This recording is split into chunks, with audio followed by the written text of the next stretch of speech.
2 practices in now. How do you feel everybody's doing on the team? I think things are probably where they are expected to be. You know, we had a little we had great practices in Eugene. Had a extended holiday break from some that we've had in the past. Luckily, a few of our guys have experience in these types of situations, and when we came back, you know, we've had a little rust, but our spirit has been good. But you know, probably a couple drop balls more than normal, and just kind of the knocking that stuff off. But I think our guys are you know, of the right frame of mind. They're kind of going they're in the right vector of, you know, getting up to game day, and obviously ecstatic to be here, and you know, been treated great. The hospitality here has been incredible, and you know, looking forward to the game. The drop balls. I mean, you notice the difference between the past couple years when you didn't have as long of a layoff and as many kind of practices off. Do you think? Well, yeah. I mean, that's just something that jumped out in my mind when you asked that question of you know, guys. We've got a lot of guys with experience, and then a ton of guys in key positions that you know, have never been in these games before, playing so many young guys like we are on our side of the ball, and who knows what that is. You know, that might be thinking about, you know, they had a date with their high school girlfriend or something, you know, and they're still thinking about her, and we're trying to think about, you know, blocking Kansas State, and so that's the just kind of that mental flush that they go through after that break, and again, I don't expect that to be a lingering deal at all. Similarly, you mentioned the young guys in these new positions. Marcus is on the trip last year, but now he's sitting up on the podium. How have you seen him handle this kind of newness to him? He's been great, you know, and that's one thing. He's practiced really well. And just, you know, going back to the drop balls thing again, of that's something that can get in a quarterback's head, and especially a young quarterback, if you start to maybe slow down a little bit or try to catch it for him, and you can't do that. You just have to do your job and play fast and play on time, and he's practiced great, prepared great, and hopefully he'll play great. When you have a quarterback that has so much success so early, do you, as a coach, do you want him to embrace those expectations for the future, or how do you kind of manage that? Yes, and then also just in the off season, you break it back down, you know, and you go back to whatever the you know, quote unquote issue is of timing, of you know, just footwork, mechanics, knowledge. He's a guy that is just, I mean, I don't know how much he's just an awesome guy to be around. Very smart, very conscientious, great teammate, tough. And so I don't think he's going to be one of those guys that sits back and goes, hey, look what I did. You know, it's wow, this is what I did at this point. What else is out there? And as a coach, that's obviously exactly what you want. Not only a guy that's physically gifted, but a guy with just a ton of intangibles that you know, I think make him a very special player. The way you approach him in August, when you're kind of throwing him out there to the wolves as a redshirt freshman quarterback, and then in October when you saw what he could do, was there an approach that changed a little bit between how, you know, the amount of stuff you could give him on a weekly basis, and, you know, it's kind of, I guess the cliche would be opening up the playbook and letting him do whatever he wanted? Luckily, that's not ever been something that we've in his case had to think about. You know, it's we try to approach it, and we tell kind of our incoming freshmen the same thing as, hey, you know, put your foot on the gas. You're playing. You're going. You're full speed ahead, and we're full speed just ramming stuff down their throat. And if they can handle it, great. If they can't, then, you know, that's our job to kind of either redshirt them, you know, limit their role, or harness them, you know, from a playbook standpoint. And luckily, we haven't had to do that at all because of Marcus. There's been some other guys that, you know, that we haven't been able to expand their role maybe as much as we'd like to, and that's normal, right? He's not normal,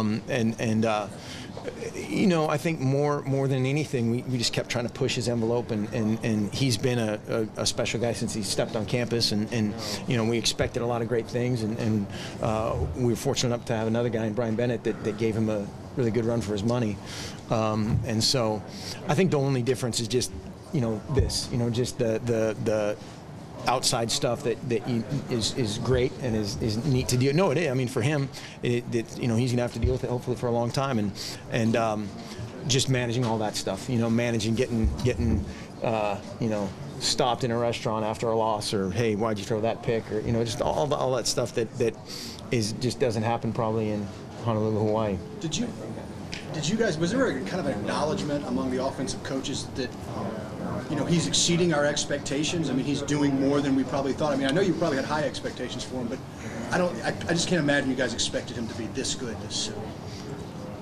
Again, I think that as soon as as soon as you say, well, we expect him to throw whatever the numbers are, 24 touchdowns and 10 interceptions, that's it. That's the standard, and that's why we don't have that top end. We want it's perfection, and for everybody, not just the quarterback. And obviously that's a vital cog, but it's never good enough. And I think you get a lot of guys that think that way, and I think that's our team. Is we've got a lot of guys that that maybe a lot of them weren't recruited by a lot of the guys that we play, but there are guys, and they play really hard, they work really hard, and they have that expectation level of perfection, and it's incredible to be around.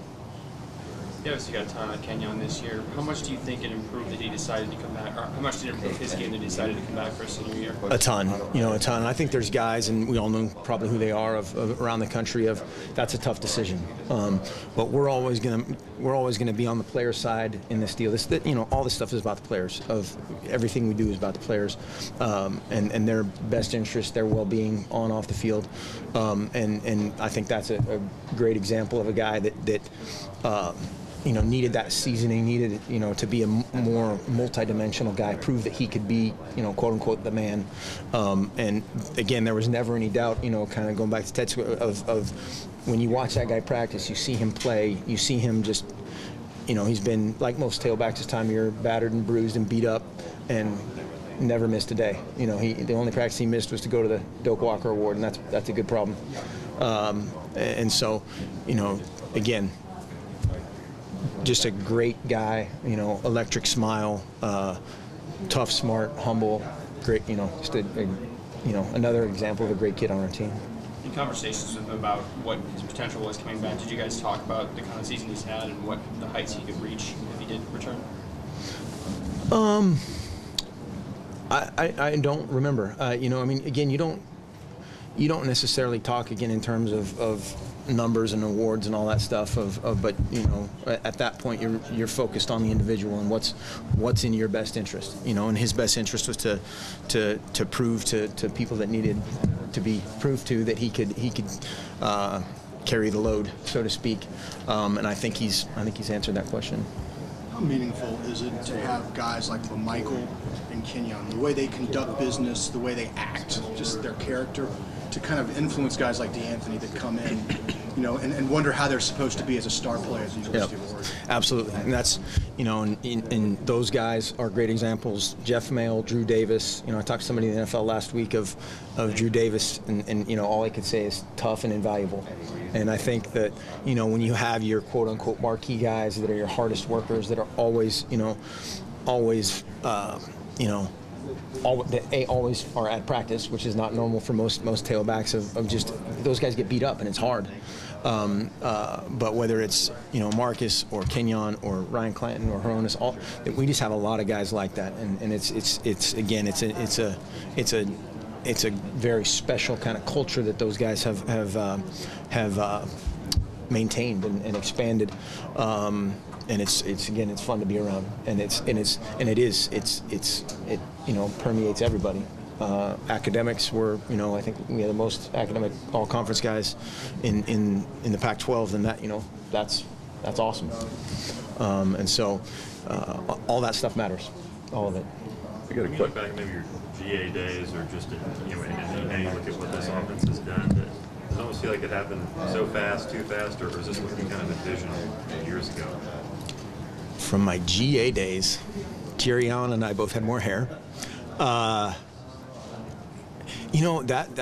that's a question that I haven't thought about.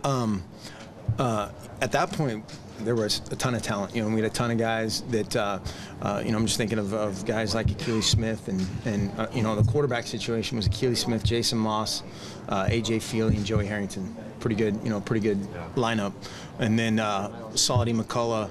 I'm going to forget somebody and get yelled at here, but Pat Johnson, always a bunch of tight ends. Blake Spence was the guy at that time. Jed Weaver, who played forever in the NFL. Justin Peele, who played for 9 or 10 years in the NFL. I mean, a ton of guys. And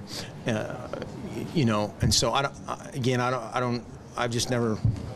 I don't know what the answer is there. We were always at times had you know some sporadic explosiveness and for various reasons, but you know I don't know. That's a horrible answer to a tough question. That's a good question. This kind of offensive explosion, you know, as a young play caller, when you were coming up in the offensive game, did you ever envision it getting to this point, where you could this quickly and that kind of thing? I guess yes. I mean, you know, that's what you're trying to do. And our guys have been just phenomenal in their work rate and in their belief, you know, their buy-in. And a lot of people talk about, you know, win the day or whatever their slogan is, but the key, you know, from getting to that, you know, self-help slogan to the results is a lot of hard work.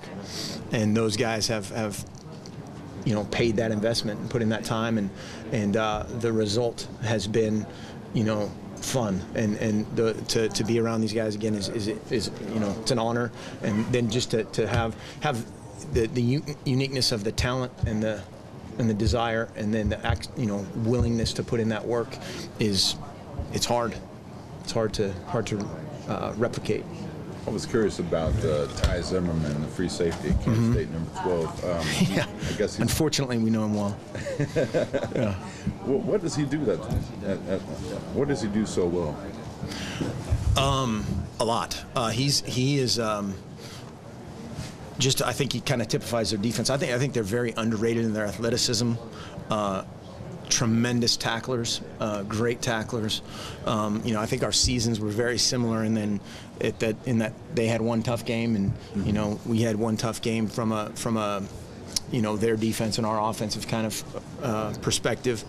And you know, they didn't play themselves in that one game. They didn't play like themselves in that one game, and we didn't play like ourselves in one game. And but you know, for whatever reason, very. Appears to kind of run the show back there, creates a ton of plays, whether it's him being the interceptor or, you know, tipping a ball or you know, rerouting a guy or something. You know, they're an unbelievably opportunistic defense in terms of just getting a tip on a ball, or, you know, redirecting the quarterback right before he releases the ball and causing an interception. They've had a ton of drop balls turning interceptions. You know, they had the weird one right down there on the goal line against Texas. Was Texas? Yeah. And a pick six against Texas, or it was Oklahoma State was the one right on the goal line, right? But just you know, and again, typifying their defense. I think they're way more athletic than they're given credit for, of what I've, you know, heard. And he runs the show. And also, you mentioned the game that K-State lost to Baylor. You probably saw what Baylor did to UCLA. How did K-State's identity defensively change with the absence of Zimmerman in that game? Well, that's the thing, and you don't know. You know, it's not like they came out and did anything differently. They you know, and it wasn't like Baylor did anything, you know, which obviously would have liked to go, hey, there's the magic keys to the castle type situation. You never know. I mean, they're 18 to 22-year-old guys, and some of those guys maybe, you know, were thinking about something else or whatever, and that happens with even adults occasionally.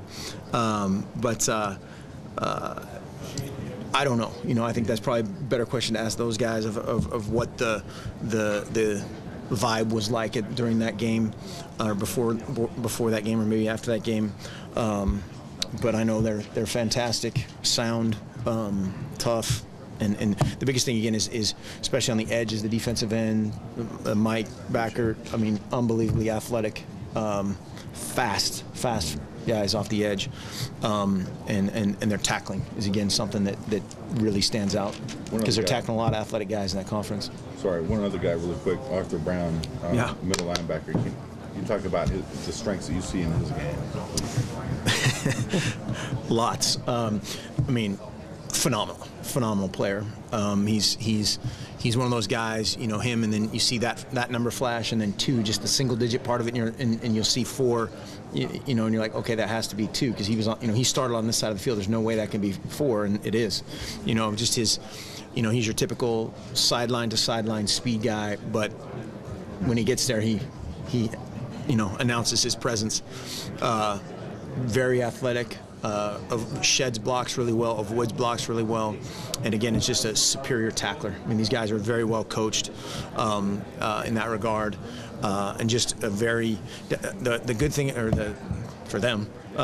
The great thing or unique thing about him too is he doesn't take too many false steps. You know, a lot of times you get an athletic guy that you can, counter maybe. Get him to be so fast and nibble on a shiny hook, but he doesn't really do that. He doesn't take too many false steps, and again, that's just due to his coaching, I would imagine, and his instincts. Can you equate him and maybe his style to any other guy that you guys have faced this season?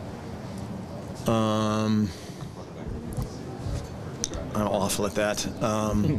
No, I don't know off the top of my head. I mean, he's a lot like our guy Kiko Alonso, but faster. He's a more and probably used in a different way too. I mean, I'll take Kiko every day and twice on Sunday, but he's very similar to him in terms of his physicality and his instincts. Mark, on paper, these programs seem a little different from